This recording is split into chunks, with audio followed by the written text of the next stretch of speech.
Assalamualaikum. Kita lanjutkan ya pelajaran kita. Nah, di video ini kita belajar ini ya mengenai translation. Jadi sekaligus menjawab pertanyaan dari teman kita, bagaimana caranya kita mentranslate atau menggunakan translation untuk ini ya sidebar menu kita ini. Oke, namun sebelumnya kita coba cek di student. Kita buat nomor urut ya. Karena nomor urut di versi 3 ini dia sudah berubah. Tapi teman-teman bisa lihat di dokumentasi, kita cek aja index row. Oke, ini ya, displaying the row index. Nah, jadi bisa dilihat nih.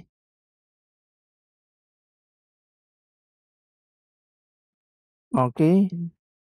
Nah, kalau di versi 2 yang sebelumnya, itu kita gunakan tabel record per page. Di versi 3, kita gunakan yang get table dan get table page. Oke, jadi langsung aja kita bisa copy.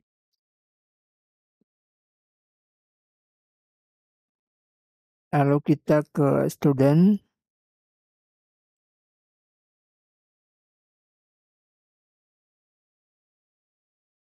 Text column kita taruh di sini ya.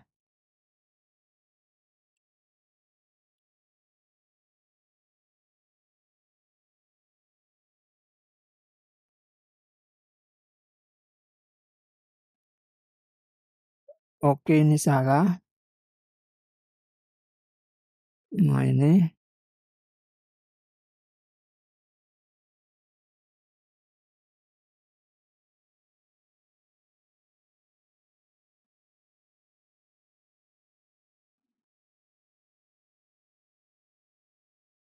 Nah, kita gunakan kelas yang ini ya. Oke. Lalu kita coba refresh. Oke, sudah mau ya.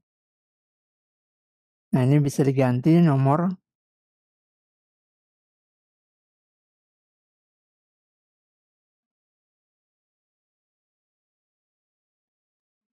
Oke. Nah, sisanya teman-teman bisa buat ya untuk teacher atau department. Nah, selanjutnya kita ke translation. Kita bisa ketik di sini translation. Ini ya. Lalu kita publish file mana yang kita mau publish. Mungkin untuk panel atau untuk action, untuk form, untuk notification, bebas ya, tables dan translation. Nah, kita pakai yang panels di sini ya. Coba kita buat copy terminal, kita paste di sini. Oke, kita enter. Nah, sudah. Lalu teman-teman bisa klik di sini. Nih ya, jadi vendornya sudah banyak nih. English ID. Kalau Indonesia ID ya. Mana ID? Ini ya. Nah, lalu penggunaannya kita bisa ke app config di sini. Nah, kemudian kita bisa setting di sini lokal, kita kasih ID. Contohnya kayak gini, kita save. Kemudian kita bisa refresh. Oke, bisa dilihat sudah ada dashboard buat. Oke, lalu kalau kita klik buat, ini buat student. Nah, kita kembali ke dashboard. Jika kita ingin edit dashboard, berarti kita ke sini ya. Coba admin panel sini. Kita ke yang ID ini.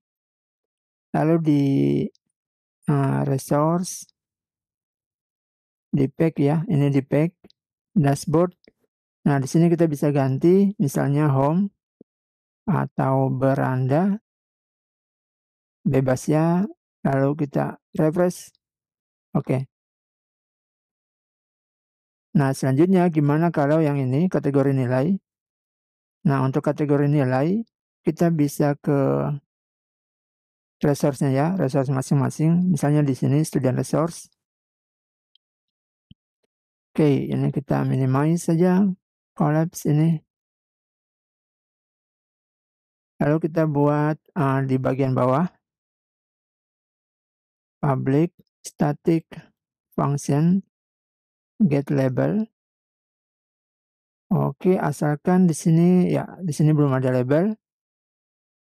Nah, jadi di sini kondisinya kita bisa buat dulu, kita ngecek jika lokalnya itu ID atau bahasa Indonesia, kita translate ke bahasa Indonesia. Jika itu bahasa Inggris atau bahasa apa gitu, nah kita sesuaikan aja. Oke. Oke, seperti ini scriptnya. Jadi kita ambil dulu ini. Oke, get lokal yang di app sini ya. Lalu kita ngecek lokalnya apa, ID atau apa gitu. Nah, lalu kita kembalikan. Kalau ini Indonesia, maka kembalikan murid. Jadi labelnya murid. Kalau bukan Indonesia, berarti students. Oke. Kita refresh. Oke, bisa dilihat ini ya. Jadi jika kita rubah di sini, and kita refresh. Oke, students. Nah, selanjutnya gimana kalau kita buat ini ya, fungsi di sini. Jadi interface-nya kita bisa pilih bahasa Indonesia atau bahasa Inggris. Oke, jadi kita bisa ke filament panel dulu. Panel ini. Lalu kita cari ini ya, icon widget. Nah, dia di sini nih, di file ini kita coba. Icon widget. Icon widget.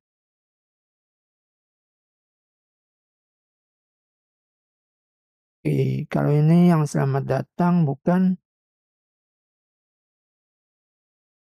berarti kita cari di ini ya, di resource view widget ini ya, icon widget. Nah, di sini kita bisa buat kita punya interface ya.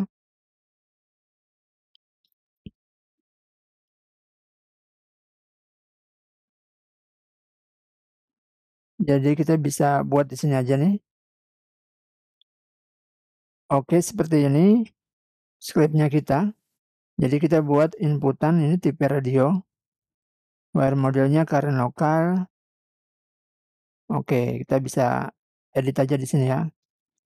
Lokal ini N dan ini lokal ID. Oke, nah sudah seperti ini. Nah, teman-teman bisa lihat mengenai LiveWire di video sebelumnya ya, pelajaran mengenai LiveWire.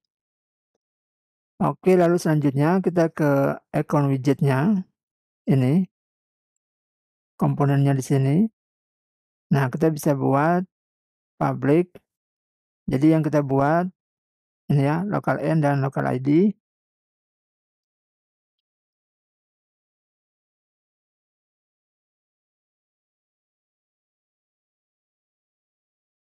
Nah, oke, seperti ini punyanya kita. Oke. Nah, jadi kita akan buat ini function mount dulu. Kita ngecek yang aktif lokal apa saat kita ini ya, nge-load ini account widget nih. Nah, lalu kita buat kalau ID maka kita setting local N ID. Oh, sorry, ini terbalik ya. Ini local ID local N. Oke. Nah, kemudian kita lihat, oke. Nah, di sini switch lokal. Jadi kalau ada klik dari interface, fungsi ini jalan. Lalu kita ngecek lokalnya sama dengan ID bukan. Oke, kalau ini sama berarti lokal N ini ya, kosong. Nah, jika tidak, maka lokal ID yang sama dengan kosong. Oke, sudah. Lalu ini if in array kita ngecek array-nya ada apa tidak nih. Jadi bisa dilihat ini lokal, ya variabel lokal, nilainya itu ada di dalam array sini atau tidak. Kalau ada, berarti ya kita buat session put, kita setting di sini lokal, lalu app set lokal, ini lokal. Oke, kita simpan aja di session ya. Nah, lalu coba kita refresh. Oke, seperti ini English, bahasa Indonesia. Oke, mau ya, English, bahasa Indonesia. Lalu kita coba refresh. Nah, oke, belum jalan ya untuk refresh. Saat refresh, ya jadi teman-teman bisa ini ya, experience. Nah, PR buat teman-teman. Nah, jadi caranya ya kita bisa atur session lagi. Kita ngecek session saat boot di app service provider di sini ya. Nah, saat boot di sini gitu.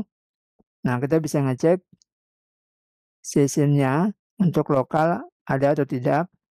Lalu yang aktif apa, nilainya apa. Nah, baru kita aktifkan untuk ini ya, app set lokalnya. Oke, jadi demikian latihan kita mengenai translation. Silakan jika ada yang punya fitur yang lebih rapi atau cara yang lebih rapi bisa kirimkan linknya atau referensinya di kolom komentar. Oke, terima kasih. Semoga bermanfaat. Sampai jumpa di tutorial berikutnya. Salam programmer.